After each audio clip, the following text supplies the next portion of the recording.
Good morning. Human beings are a plethora of emotions, feelings, passions. They are good passions, good feelings. They are bad feelings. They are emotions that elevate you, make you a better human being.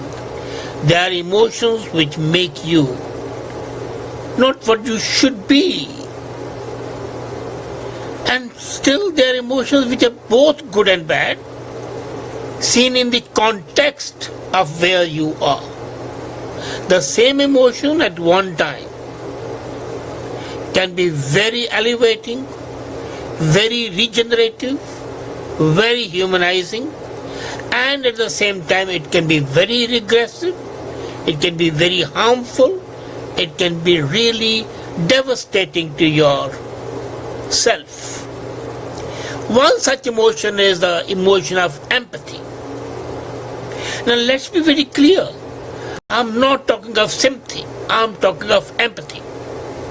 Empathy is basically an emotion where you understand and share the emotions of others.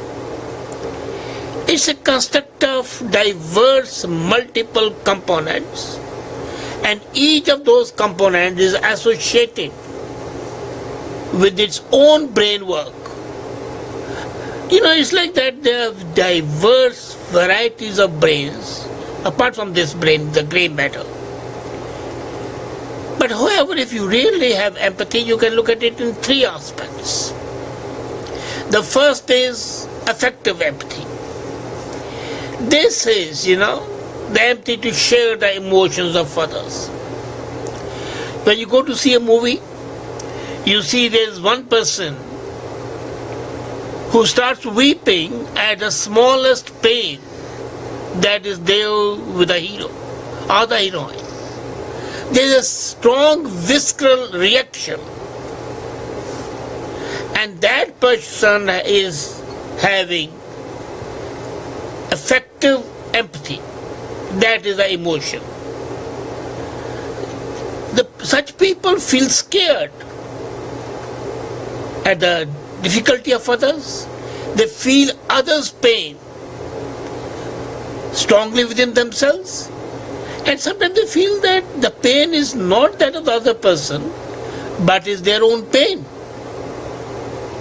Well, this is an emotion which mostly afflicts people who are very sensitive, very soft. Then there are the emotions, cognitive emotions, where you understand the reason of the emotions of others. There is no emotional linkages. You don't start weeping.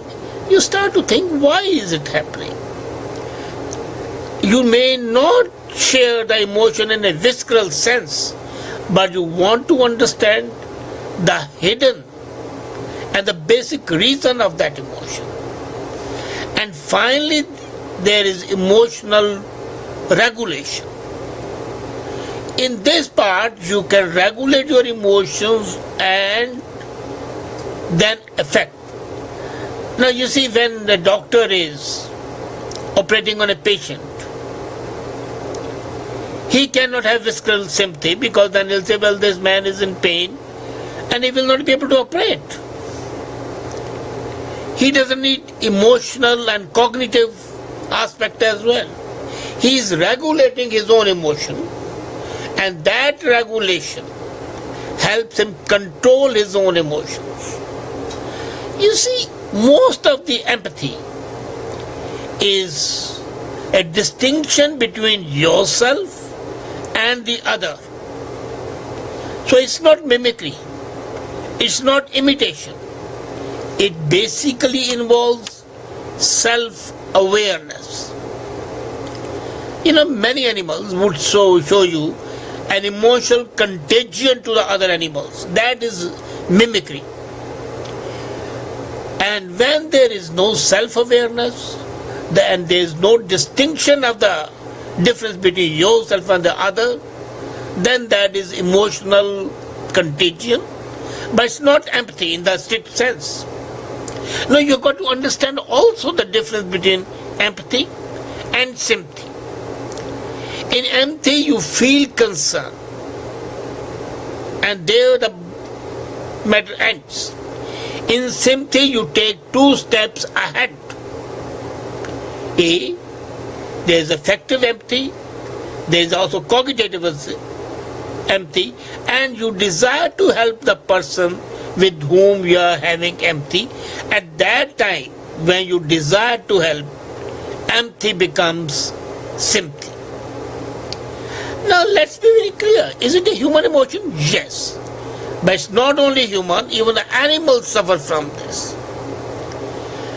And as a matter of fact, animals have more empathy than the human beings have, because they are more emotional. Their intellectual content is comparatively less.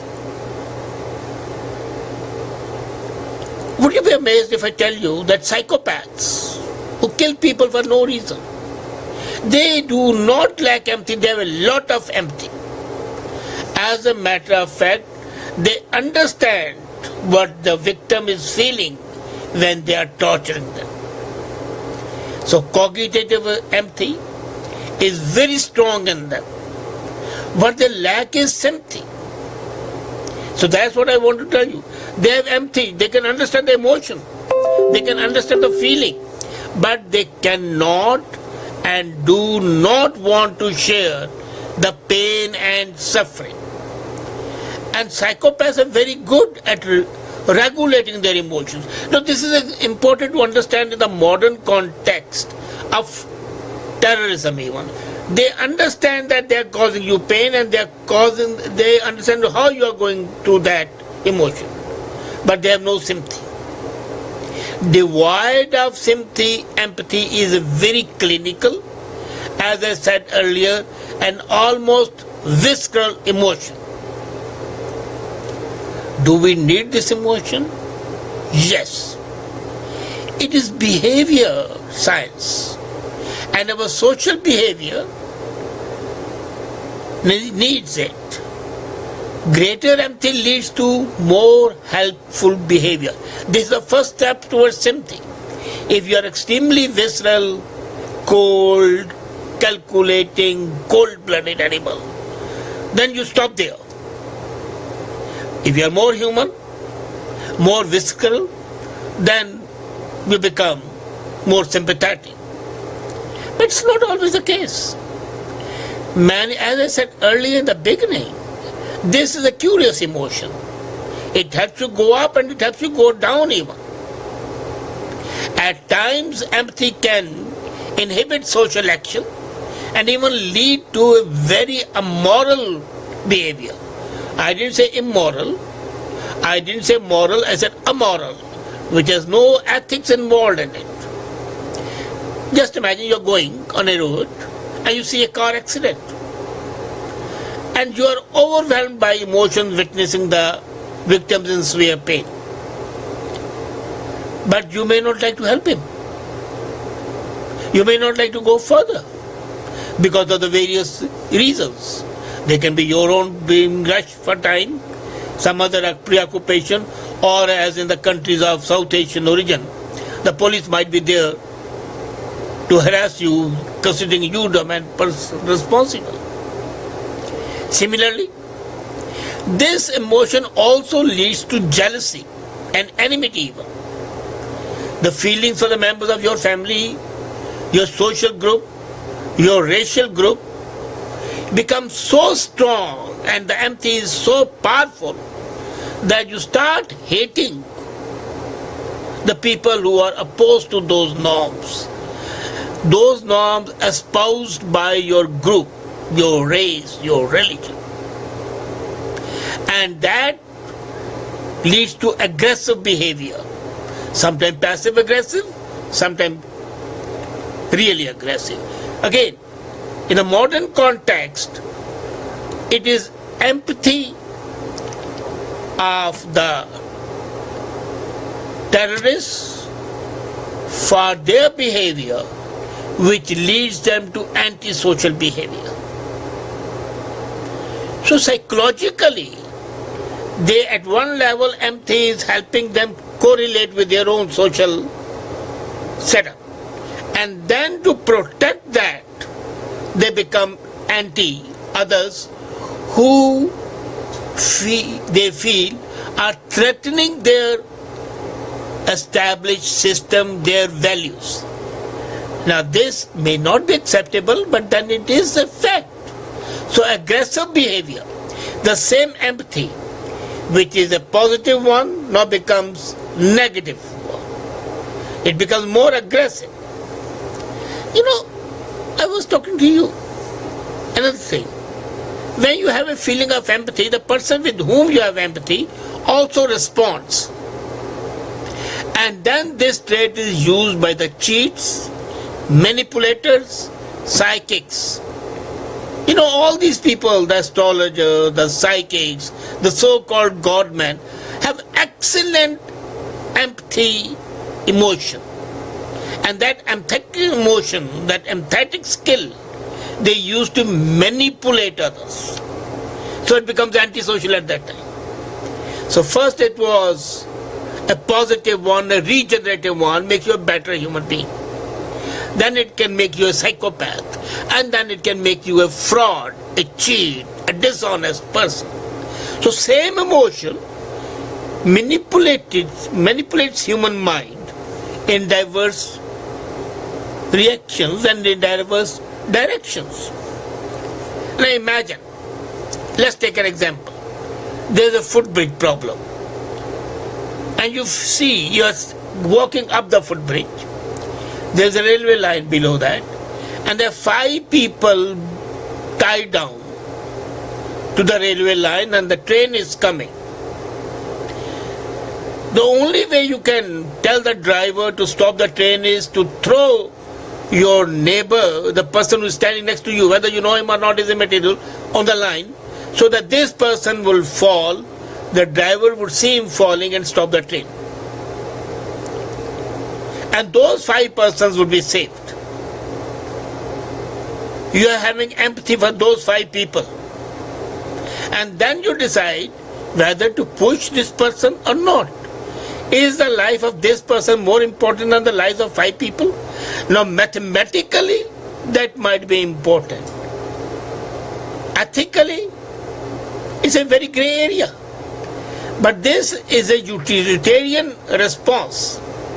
And here empathy, the way it acts, is going to be extremely important. You see, as a matter of fact, your feeling of empathy is, as I said earlier, very strong when you have some connectivity. It's very strong for your peer group. It's very strong for your social group, for your family, for your race, and even for your ethnic group. You know, imagine when the people are in pain. You feel more pain when the people of your group are suffering. Remember, in India, there was a partition in 1947. Millions of people died. But the tragedy is that today, when the people in India talk of partition, they talk of the atrocities by the Muslims on Hindus and Sikhs. And when Pakistanis think of partition, they talk of atrocities by the Sikhs and the Hindus on them. They fail to understand that it was both parties which are equally responsible. But the myths are created, and normally those myths are created by the emotion of empathy, which makes you more close to your own group.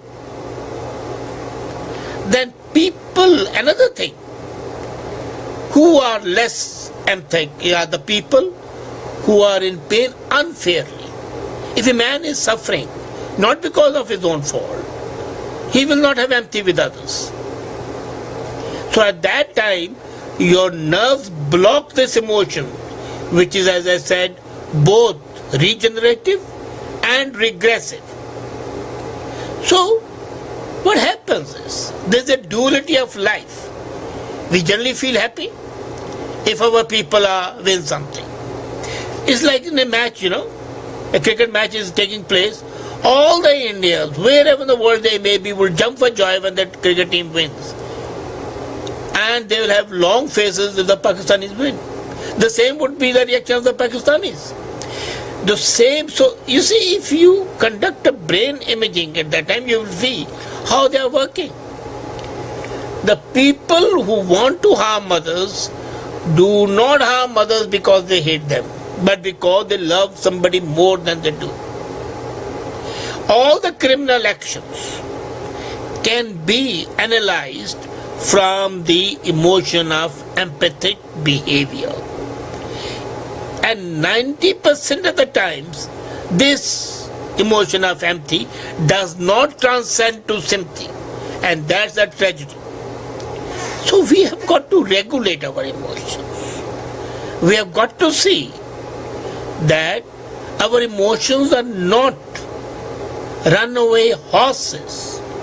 We have got to regulate them, as I said earlier. Otherwise, you become desensitized to violence. And that's why some people feel less guilty when they're harming others. Once you are able to regulate the emotion of empathy, it would possibly transform itself into sympathy. And that's a very human trait. And that is what is required. So we have got to be adaptive in different situations. So the moment we see that effective empathy through the process of cognitive empathy is not transcending the limits of human behavior, of acceptable behavior, we have got to reason out for the aspects that make it a sterile or a negative emotion. But this is an emotion which, as I said earlier, is possibly the only emotion which is extremely helpful and extremely destructive. It's how you control this emotion is important. And the way you control it makes you what you are, a better human being or a psychopath, a humanitarian or a murderer, a protector or a terrorist. Choice is yours. Good day.